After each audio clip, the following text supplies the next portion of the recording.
Came up, yeah. And we're back, episode, I don't know, but welcome back to the fitness podcast, guys. I'm back from my hiatus where I had a sore throat, so I couldn't be in a podcast, couldn't do the intro. I'm joined again by two of my lovely co-hosts, Emily and Nathan, out in Dubai. So today we are going to be discussing refeeds and cheat meals. Obviously something that I don't think we've ever discussed, and I do think it's a big subject in itself, especially in the bodybuilding world. We don't obviously discuss refeeds a lot with general population or you guys out there, a lot of our clients. So I think this is something that you're going to learn a lot about. And do you need a refeed? Do you not need a refeed? I've had clients ask me that quite often. So let's start with the big question here, which is, do you need refeeds? And let's start with Nathan. It's an interesting topic because ultimately refeeds are or cheat meals are things where people will classify them together. So we want to just separate the two. A refeed is effectively where you increase your calorie intake to either maintenance or above to give you a respite from a diet, to refuel yourself, to refeed your muscles and psychological health before going back into a dieting phase. The premise is that when you do this, then you are able to get more fat loss afterwards. Now, that doesn't happen directly because of the refeed. It happens directly because of the rest and recuperation you get from dieting, like a little small break, so that you're able to stick to it a little bit better afterwards. There's a bit of research to go on and say that one independent day of increasing your refeed or having a refeed doesn't particularly do anything from a physiological perspective. But the longer you do it for, the more chance you're going to have that psychological, physiological resting from a diet. So as you diet, things like your hunger signals will be jacked up massively, or your metabolic rate will go down. All these things that we arguably will be harder for you to diet when these things happen. So being able to have independent or intermittent times where you are not having these side effects will be quite advantageous. So having 3 to 5 days or 6 days of refeeding and then going back into a diet could prolong and benefit a diet, but it's whether people actually really need it during that time frame, or whether it's just a prolonging of the diet phase itself. That's effectively the diet break, right? Like comparing it to, let's say, the refeed, where it was, let's say some people, obviously classify the refeed as like maybe a 1 or 2 day event.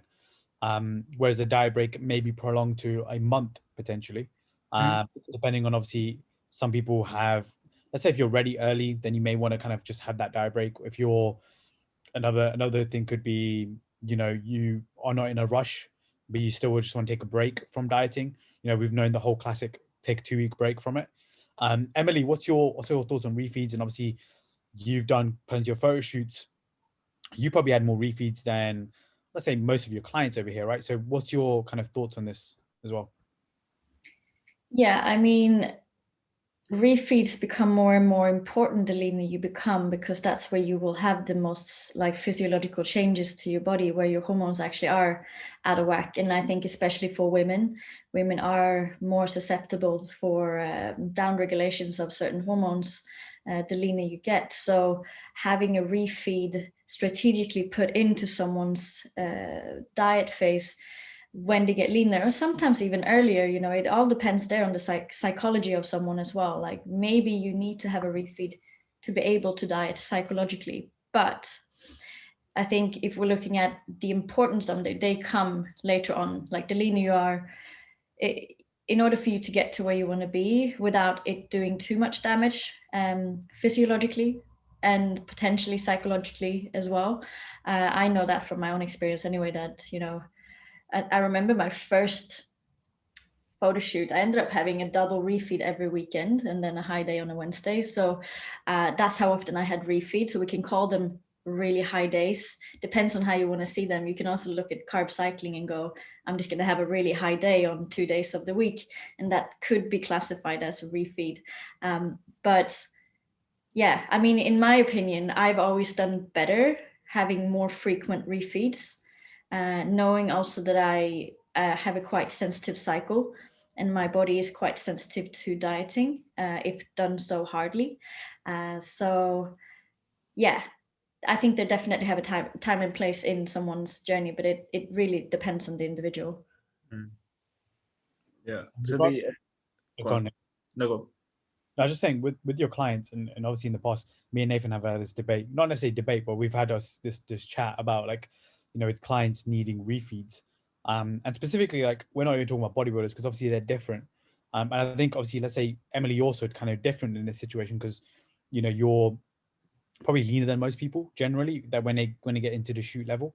And I think most people need more refeeds in that situation. I'm thinking like him's a great example right now.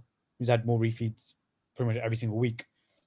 Whereas with clients, have you ever used that approach quite often, or have you thought, what, actually no, you don't need the refeed because you've got 3 socials coming up this weekend, or would you change up your approach? It depends on the person. I will obviously more so speak about my female clients. Yeah, I do use refeeds for my female clients. The thing is as well, like the female sex hormones, they are more dependent on actually having carbohydrates coming into their diet. So technically, when we talk refeeds, we tend to jack up the carbs. That's, if we're gonna also clarify that, that's kind of what happens. So yeah, I don't know if I call it refeeds or just calling them higher carb days or just higher carb cycles. But I've seen better results being a little bit more fluent in how I put my carb days in around people's cycles, etc. So it becomes more like an adherent kind of thing, and how I gauge where people are in the cycle and decide on the plan of action based on that. A, for adherence, B, for actually feeling good. Because I know you guys don't know, but you have like demons in your brain. You can have demons in your brain, and if you're constantly trying to go against that demon, it only gets louder.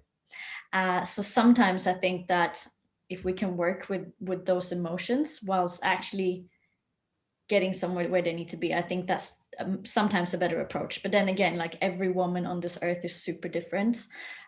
So it is hard to say you should do this or you should do that. I think that's the benefit of having a coach for a while, is that they will start to get to know you and your tendencies, and therefore you will get a much better reaction and proactive coaching, right? So Yeah, I think so too. I think for the most part, like, the biggest thing that it comes down to is applicability in those week to week basis. And from a coach's perspective, coming in, the higher degree of someone's dietary adherence, the less frequent you can use these strategies.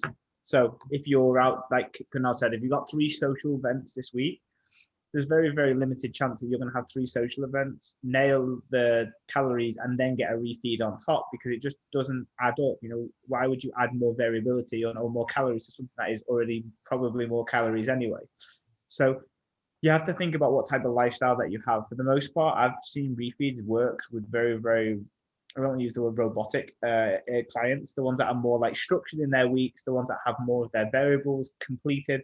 Because we have a bit of the saying, and I was like, well, everyone has a refeed anyway every week because they don't do everything that they say they're going to do. So whether that is having the extra 200, 300 calories on a Saturday, or not tracking this or not tracking that, it's technically a refeed anyway. To the most part, is that they have higher calories than what we perceive them to have.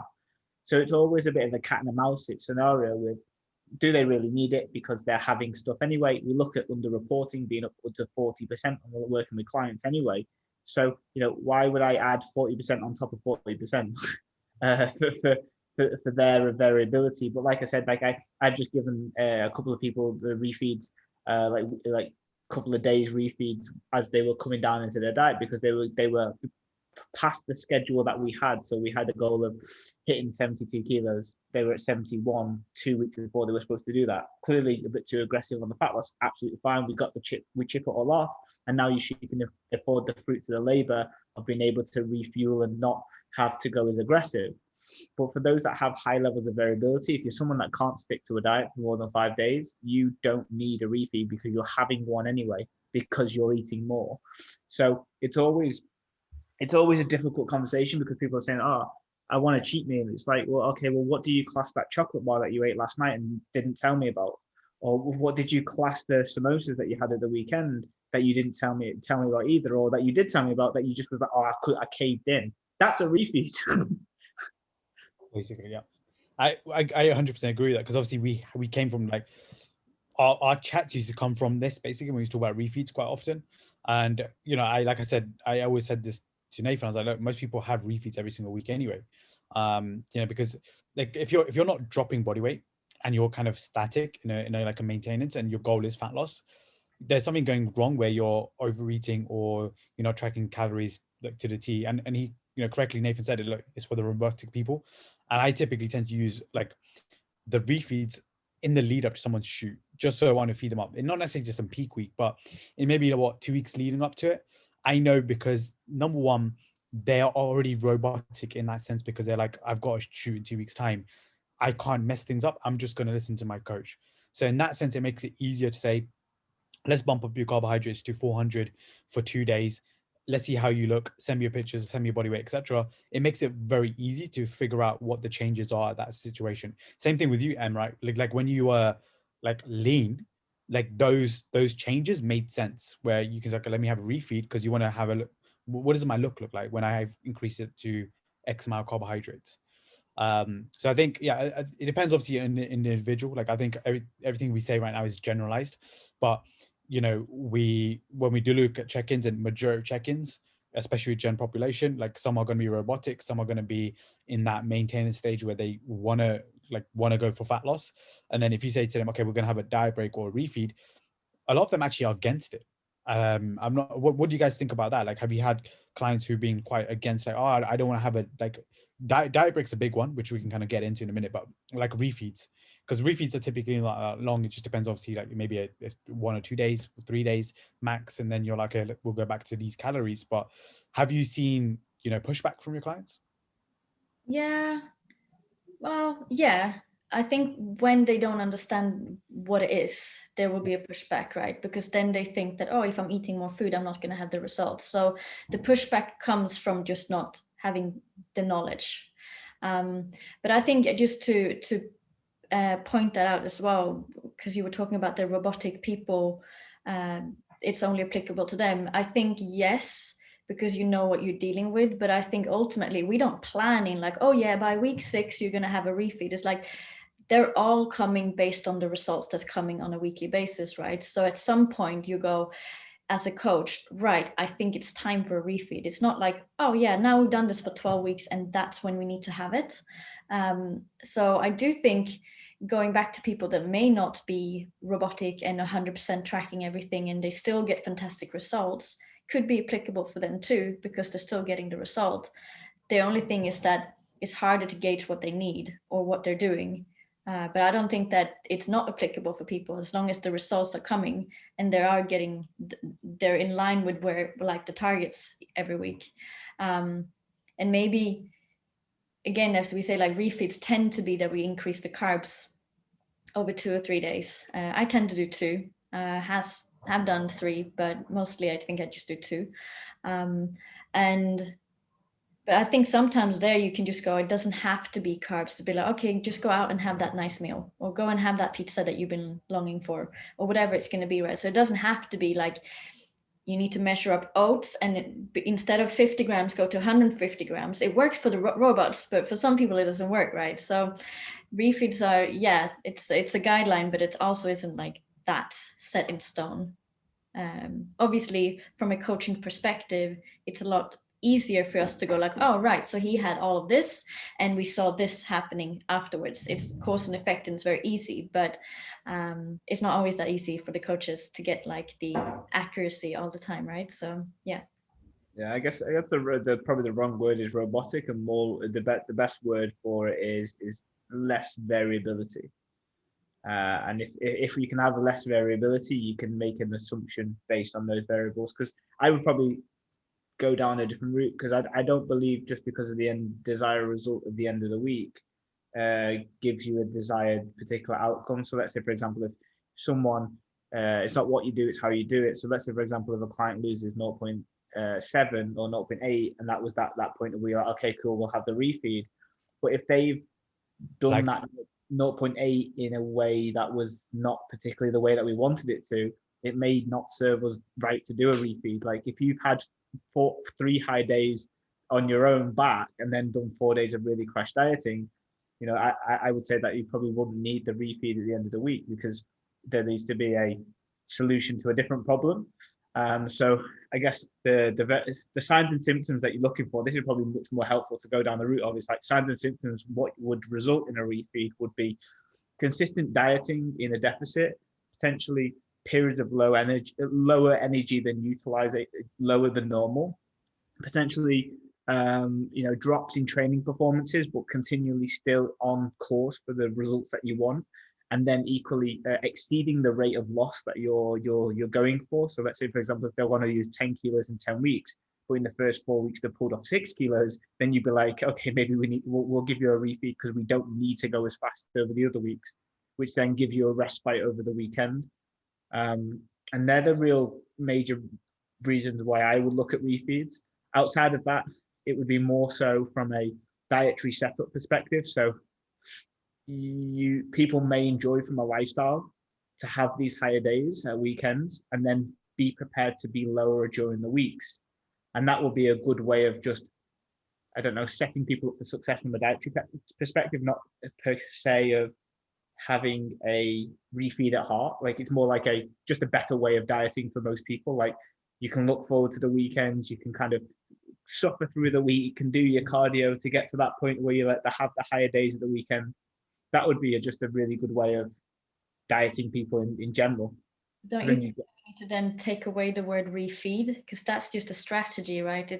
I think a refeed is something that we do, we put it in, whereas having someone going low for a week and then high on the weekend, that's a strategy that will be kind of continuous for most people, if that's what works for them, right? And then I don't think that's a refeed. That's just a strategy of getting to the result, or at least not in my opinion, but it could be. Because then I guess you ask yourself, is that high weekend, is that only increased from those carbs, or is it more, hey, here's more calories, do what you want with them? Because I think the point of having a refeed usually is the carb equation, right? Yeah, I think so. You can also call it like a diet break effectively, right? Like even, let's say it's prolonging it over time as well. Like it could be longer than just the weekend, because if it's happening, for example, like let's say that person's flat, low energy, but we're also expecting them to be like very consistent within their diet. Like I think, it doesn't always equate to, okay, this is what's going to happen on now weekends, or you're going to now get a 2-day refeed. It takes a while to get a refeed, I personally believe anyway. I don't think people get refeeds straight away.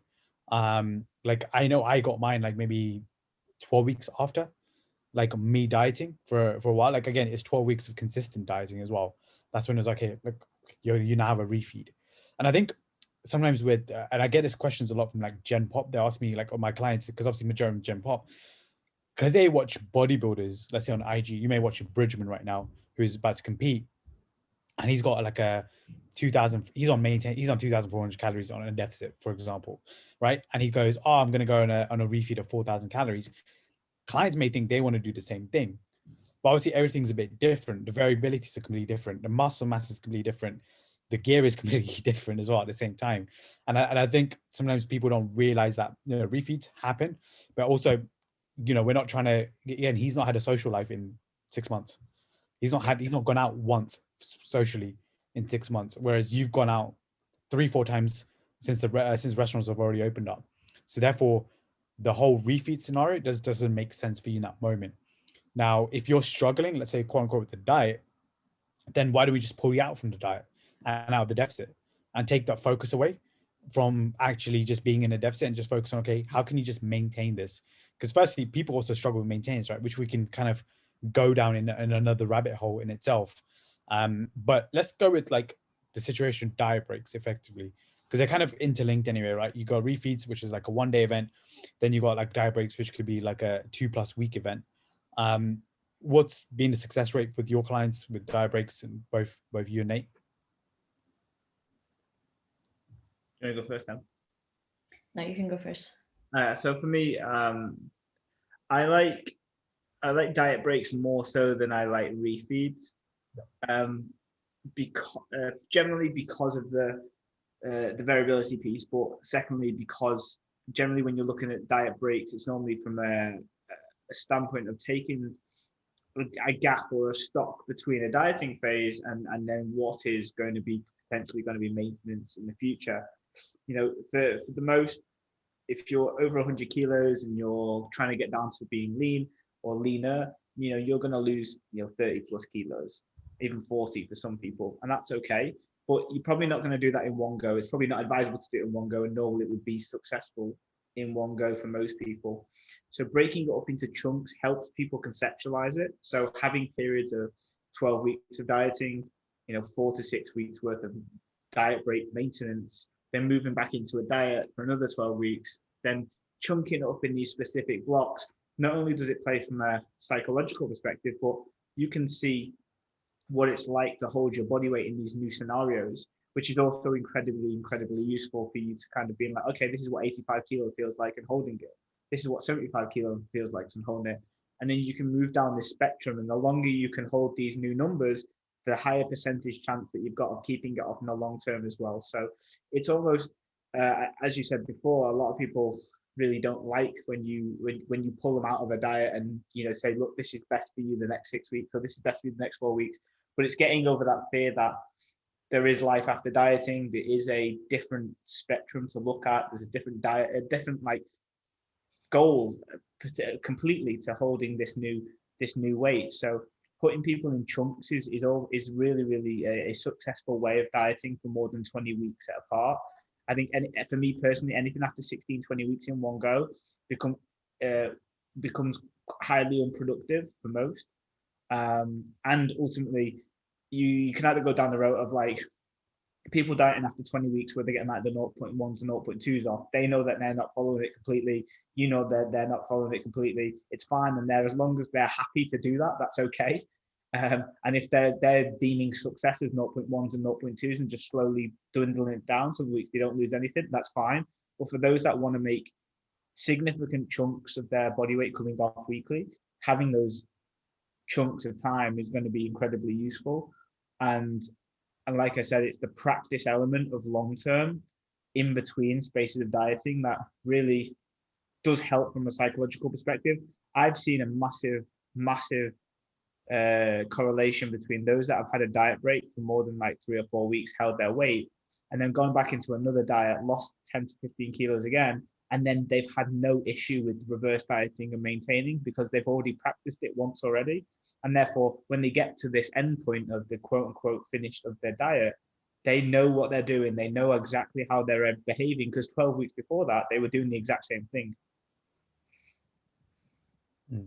So powerful, because a lot of people, they only know one thing, right? Diet breaks are not talked about often, right? Like if you go to someone's website right now, it's mainly fat loss, muscle building. That's it.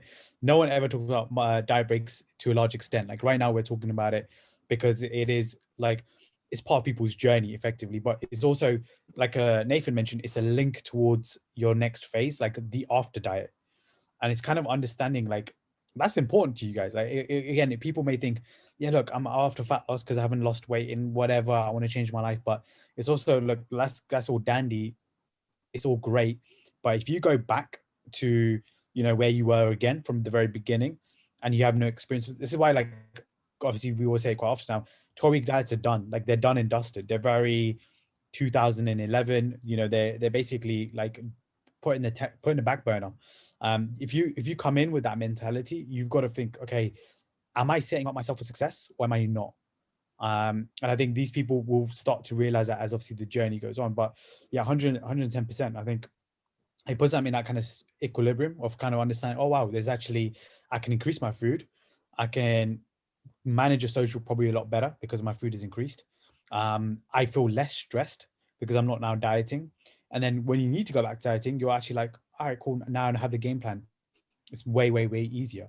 I found a lot of success with diet breaks as well recently, with a lot of clients in the past, but also just now. I'm just looking at right now. I'm just thinking okay, why don't you take a diet break? if you're struggling with the diet as well, like you're kind of in the midst of everything, I'm just like, look, you're struggling with it, fine. Like, let's just take you out for about 8 weeks. And when we do that, 8 weeks later, they're like, I'm so ready to come back on this fat loss phase. So it's almost preempting everything together as well. But Emily, what's your, like, have you gone personally through diet breaks yourself, and how has it been, and obviously for your clients as well? I mean, I've taken a very long diet break in between my preps. There was a whole diet break there. Yeah, I mean, I agree with both of you. It is so valuable to do a diet break whilst you're also having a coach, because there's so many learnings to be had in that space, where if you just go off on your own, you have no one there to ball your feelings and emotions and worries, because there might be worries coming up during that phase. So, and I agree, like a lot of people, when you've had diet breaks with them, they're just like, okay, I'm ready. And the fact is, when people are ready, it's like, okay, how much more action are you going to take moving into the next phase? So much more, rather than the whole, I want to do it, but I don't really want to do it. But I should do it, but I don't know. Like, that's also a cue. Like, maybe we need to take a diet break here. Like, your heart is not in there. You need to go back and resurface that energy of why we're here. And sometimes that diet break is perfect, right? And that diet break sometimes also teaches them that they don't need to diet. Like, Yeah. what were they dieting for? Yeah. Like, they come back and they're like, actually, no, I'm actually quite content. Like, my calories are up. I feel really good. I'm doing this. And it just kind of gets into another equation effectively. Like, Yeah. Nate, you probably found that as well, right? With like loads of other clients as well. Yeah, you solve their problem without them thinking that you solved their problem, like without getting them the results that you thought that they were going to get at the beginning. Like, when I see this with potentially ladies that have got in shape, but they're pressured from a circumstantial social hierarchy, magazines, Instagram, friends and family, to look a perceived certain way. But ultimately, we're all chasing emotions and feelings. We're all emotional people. So what they do is they lose their first 5 to 6, 7 kilos. They start getting that confidence, but they're still in the back of their mind. They feel that they need to go and lose that 3 more or 4 more, or I've got this little bit of love handles, oh, I haven't got this much tone, or my arms are still saggy. But then you put them in a diet break, you hold those 7 kilos off, and they do 3 to 4 weeks where they've held their weight, and they're like, wait, this is fucking great. And then they get that feeling of like, oh, I get to enjoy social events. I'm not the one eating the fucking salad anymore. I'm training. I'm feeling good. And they're like, and it's like, do you really want to go and push yourself into the extra 3 or 4 kilos, or are you good? And they end up just being like, actually, I'm good where I'm at right now. I'm lower than I've ever been before. And I don't know, and Em can tell me this because I'm not a female that I know of. Maybe Maybe you are. maybe I can call myself that in a couple of years, because anyone can call themselves whatever, any gender that you want to at the moment in time. Is that Prefer not to say. I forgot what I was going to say now. Fuck, it was going to be Fine. blanket. Does the feeling, this is it, does the feeling of could be leaner or I could look a little bit better go away?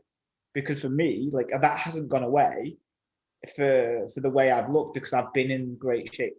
I've been in, sorry, not been in better shape. I've been leaner before, and I know that potentially I have a little bit of an infinity to being like, oh, when I see my obliques, I look a little bit, sexy, and I can take my top off without like worrying about my squidge. But does that's the thing that people are trying to fight, right? That's what's promoting the diet culture. That's what promoting people going, oh, I need to lose the extra 3. It's like, chill. Everyone feels that way. You don't need to act on it. And does that always happen? Is there always that? I don't know whether it's social hierarchy pressure or just general conditioning that we've got. Is that always going to be there? And do people have to just always fight that? It's always going to be there. And I have to catch myself, actually, because I'm still pretty fit, but I'm so not ripped, right? And yeah, exactly. No, but so, actually, it's kind of funny that you say this, like, because I did a photo shoot yesterday, and I did like nudes in the woods. So much fun. Yeah, not to like send around. Just going to. But as I said, like I am the heaviest I've been for 5 years, and there was this guy. I just say there was this guy. He approached me, and I was like, "Yeah, I'll do a photo shoot." Didn't think that I was gonna go like nude, but it just happened, and I was like, you know what? I'm just gonna do it because I will always have the feeling that I'm not my leanest, and I'm always gonna have the feeling of, can I really do this? Because I should look like that when I do this, because I've already set myself that standard. So the feeling is always going to be there. Like, and I was looking at these photos and I was like, wow, my body has changed so much. But I could still appreciate my body, right? But yeah, those feelings are always going to be there. And it's as you say, like, you don't have to act upon them. I'm still very happy where I am, but I always going to have that feeling. I think you're always one. And also, I think once you've reached a level of somewhere and you've reverted back slightly from it, you will have a feeling of like, oh, I've let myself go a little bit, right? So I think that's always going to be there. But I think more so we strive for that quote unquote perfection because it's never existing. It's never, it's something that we're always going to want to strive for because it's in our nature to strive. And I really think that if we can go through a diet, we achieve what we want to achieve. We do the diet break. We learn what it's like to feel good whilst maintaining, knowing fully that we can go back into it whenever we want to, if we wanted to. But the strive, as you say, is always the emotion. People don't really come because they want to have the abs. They want to come because they want to feel really fucking good. And sometimes those two correlate for sure, but sometimes they don't. Yeah. And that's the problem. I think when people think that it's the correlation of happiness and abs, that is really it, right? So but yeah, to just answer that quietly, no, it's never going to go away. But I think if you can learn to shift your focus as well, you know, then life gets way more fun because you have other things occupying your thoughts. Because I really think, again, like with the diet break, it's a very valuable thing. Because if you're thinking that this is life now, I'm in diet, that is life, you know. But taking that diet break, you learn a different perspective of what life is. And then we only know that diet is something that we do. It's not life. And it's a temporary thing. Then it becomes a whole different thing. But yes, I think women, but men as well, like we think about dieting all the time because we've been conditioned to diet. Right. But it's also that feeling of what's like I can do more and what's next. Like it's the same thing, like, you know, even with forget just dieting, but it's also in life. It's like I'm always going to be happy because once I get to this place, right? And I was listening to Johnny Wilkinson's podcast once again, the high performance one, like, and I recommend it anyone who's like kind of just in life and in kind of, I won't say the rat race, but like just going through life and speeding. Like that's a really good podcast because he just talks about being in the moment. And I think we all forget that, right? And I think maybe COVID has taught us a lot about being in the moment. But I also think it probably comes down to that whole situation, like what's next, and also chasing for something else that's like, I know once I'm there, I'll be happier. Like, I think that's a big thing. I think with men and women, of course, go through a bit more because they're like, I know when I get this, like, you know, like I said, my arms are not as saggy, or when I, you know, have this going on, have that going on, you know, they go with each body part. Whereas I think with guys, are just like, as long as we're lean, or when I get abs, for example, and then financial stability, or they generally chase an accolade or a financial target as opposed to a feeling, right? Which then represents a feeling, but we just have probably one more layer on top of that. And then we're always chasing, and then it's like we're trying to chase something that we don't know what it feels like yet, or it's just, and that's it. And I was listening to like Michael Jordan's trainer talk about it as well. Like the mindset of these winners is like, again, I don't know if it's a great mindset, it depends. Like, and he was talking about like how for them it's always a chasing thing. Like no matter, even if you win a trophy, a championship, you're like, oh, the next one, even if something happened, the season outside, okay, prepare for the next one. And it's a good mentality, but it's also, it could be a detriment to you in life, because at the same time you look back and you're like 80, you're like, I didn't really actually celebrate any of that. I think Rio Ferdinand talks about it with his like Premier League medals, and it's like, yeah, it was like, he goes, I never rested one time. He goes, it was just dangerous. He goes, but I got jealous when Liverpool won it because they celebrated so hard and they were like, they had so much fun, whereas we never had that. So it's also, if you look at it from a sporting viewpoint, it's also in life. We're seeing that happen in like with businesses, business owners, companies, sports, diet culture. They're all very much now interlinked when you think about it. Yeah, and it's the definity of a goal that will then separate that. Like, if you are always chasing for more, because I get it's intent and clarity of the actual focal point.